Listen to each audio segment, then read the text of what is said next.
अस्सलामुअलैकुम वरहमतुल्लाहि वबरकातुहु। औज़ु बिल्लाहि मिनश शैतानिर रजीम। बिस्मिल्लाहिर रहमानिर रहीम। सूरा बकरा आया नंबर 111 to 120. ఆయ నెంబర్ 111. యూదులు క్రైస్తవులు తప్ప వేరెవ్వరూ స్వర్గంలో ప్రవేశించలేరని వారంటున్నారు. ఇవి వారి ఆశలు ఆకాంక్షలు మాత్రమే.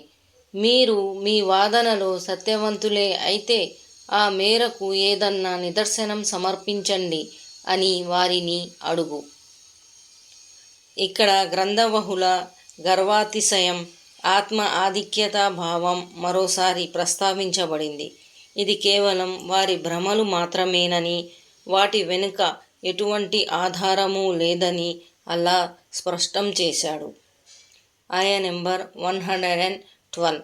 అవును మరి, ఎవడైతే ఆచరణలో అత్యుత్తమ రీతిని అవలంబించి తనను తాను అల్లా సన్నిధిలో సమర్పించుకుంటాడో అతనికి తన ప్రభువు వద్ద ప్రతిఫలం ఉంది. అలాంటి వారికి ఎలాంటి భయం కానీ దుఃఖం కానీ ఉండవు. ఇస్లామ వజహు లిల్లాహి అంటే కేవలం అల్లా ప్రసన్నతను చూరగొనే లక్ష్యంతో పనిచేసేవారు అని భావం. వహువ ముహ్సినున్ అంటే చిత్తశుద్ధితో అంతిమ దైవ ప్రవక్త సల్లల్లాహు అలైహి వసల్లం సాంప్రదాయానికి అనుగుణంగా ఆచరించేవాడు అని మతలబు.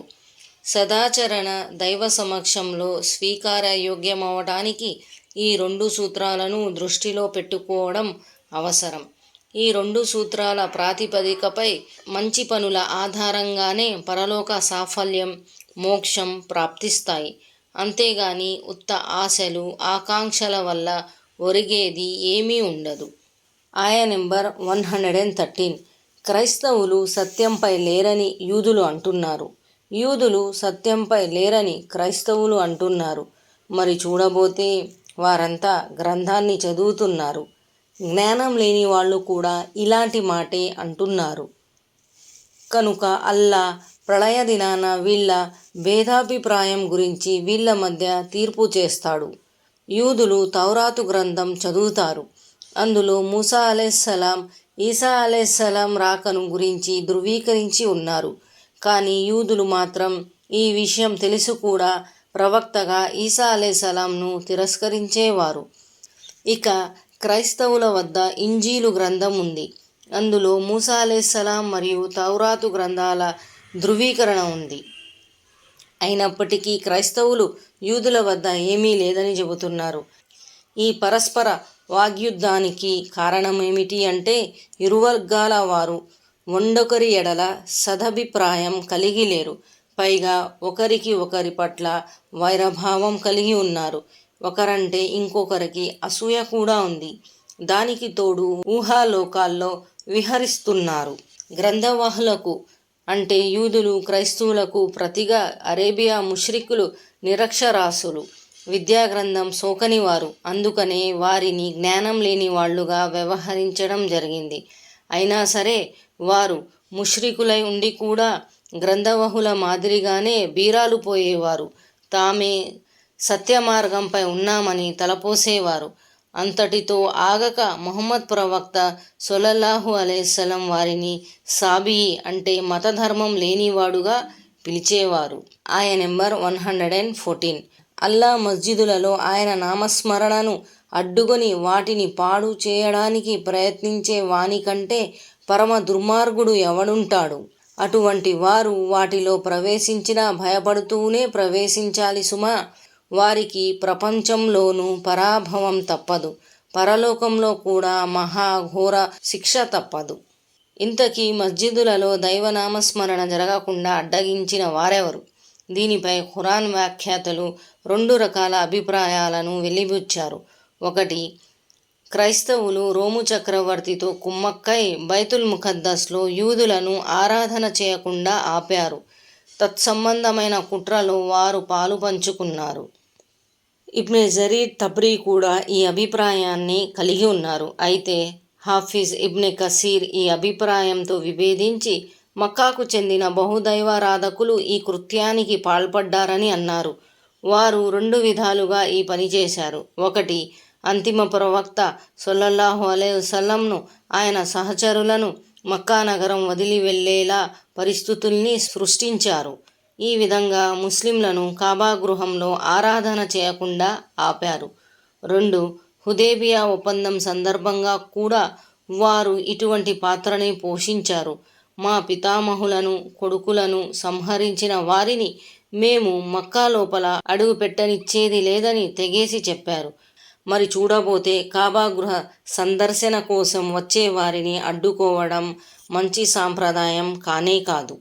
ఆరాధన గృహాన్ని నేలమట్టం చేయడం, కట్టడానికి నష్టం చేకూర్చడం మాత్రమే విచ్ఛిన్నకరమైన పని కాదు. ఆరాధన నుండి, దైవనామ స్మరణ నుండి ఆపడం, షరియత్ ఆదేశాలను పాటించకుండా నిరోధించటం, మస్జిదులలో తిష్టవేసిన ముష్రిక్కు పోకడలను సమూలంగా తుడిచిపెట్టడానికి నడుం బిగించిన వారిని అడ్డగించడం ఇత్యాది ఇవన్నీ విచ్ఛిన్నకరమైన పనులుగా, విధ్వంసకర చేష్టలుగానే పరిగణించబడతాయి.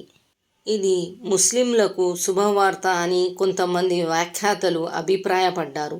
అతి త్వరలో ముస్లింలకు విజయం వర్తిస్తుందని, ముష్రికులు కాబా గృహ ప్రాంగణంలో అడుగుపెట్టేటప్పుడు భయాందోళనకు గురవుతారని, ఎందుకంటే ఒకప్పుడు ముస్లింలపై తాము పాల్పడిన అఘాయిత్యాలకు ముస్లింలు ప్రతీకారం తీర్చుకుంటారేమోనన్న అనుమానం వారికి కలుగుతుందని దీని భావం. అనుకున్నట్లే శీఘ్రగతిన ముస్లింలకు ఈ ఆధిక్యత లభించింది. మరికొంతమంది దీనిపై వ్యాఖ్యానిస్తూ ఈ అర్థం తీసుకున్నారు: అల్లా తన కృపతో మీకు గనక విజయం ప్రసాదిస్తే మీరు ఈ ముష్రికులను మక్కా నగరంలో ఉండటానికి కొన్ని షరతులు విధించాలి, వారిపై జిజియాను విధించాలి. హిజ్రీ 8వ సంవత్సరంలో మక్కా విజయం చేకూరిన తరువాత మహాప్రవక్త సల్లల్లాహు అలైహి వసల్లం వచ్చే ఏడాది నుంచి ఏ ముష్రిక్కుకు హజ్ చేసేందుకు, నగ్నంగా కాబా ప్రదక్షిణ చేసేందుకు అనుమతి ఉండబోదని, ప్రతి ఒక్కరూ తాము చేసుకున్న సంధి షరతులకు కట్టుబడి మరీ ఇక్కడ ఉండవలసి ఉంటుందని ప్రకటన గావించారు. ఆయ నెంబర్ 115. తూర్పు పడమరలకు అధిపతి అల్లాయే. మీరు మీ ముఖాన్ని ఏ వైపుకు త్రిప్పినా అటు అల్లా సమ్ముఖం లభిస్తుంది.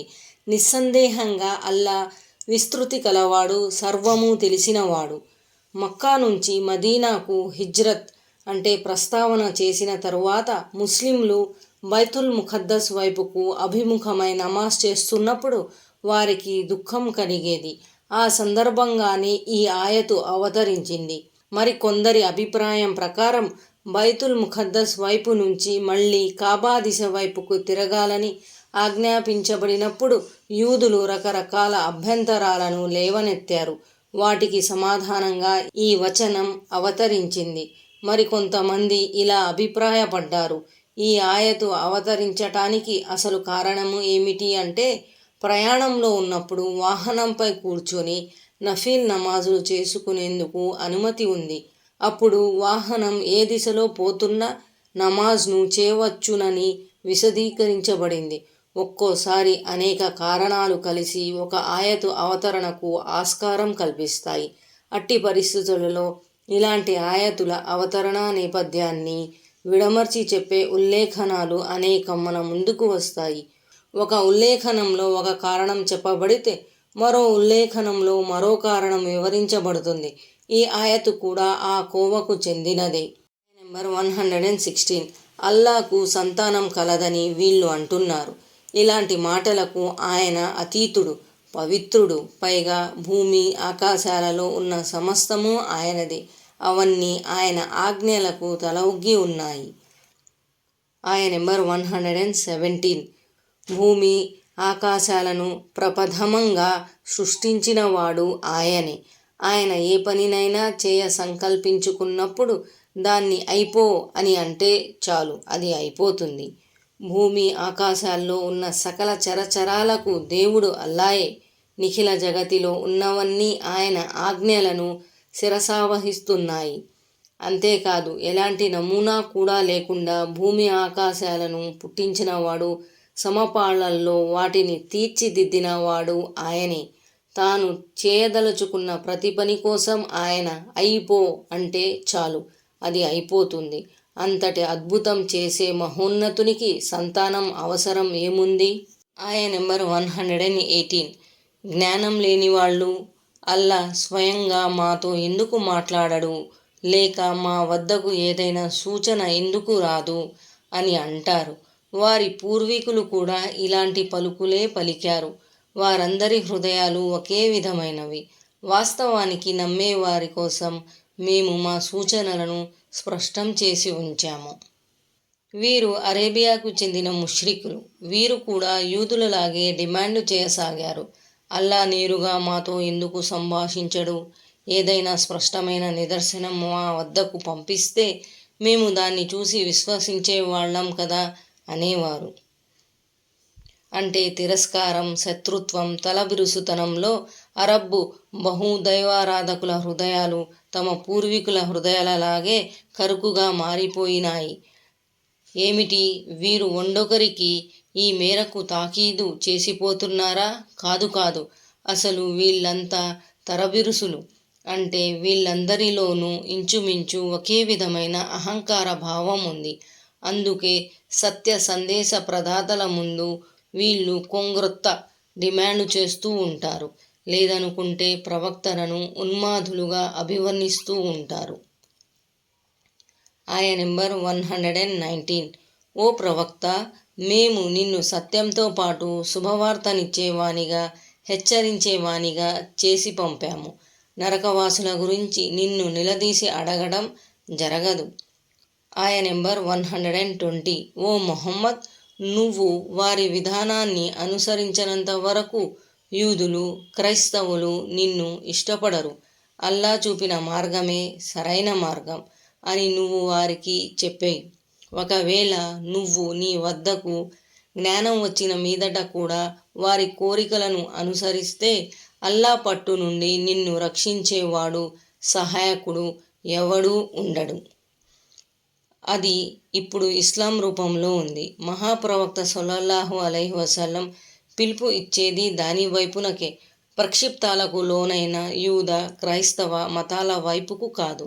ఇందులో హెచ్చరిక ఉంది. జ్ఞానం లభించిన మీదట కూడా ఓ ముహమ్మద్, ఒకవేళ నువ్వు గనుక వారిని సంతోషపరచటానికి వారిలోని మార్గవిహీనుల పద్ధతులను గనక అవలంబించినట్లయితే నీకు సహాయపడే వాడెవడూ ఉండడు.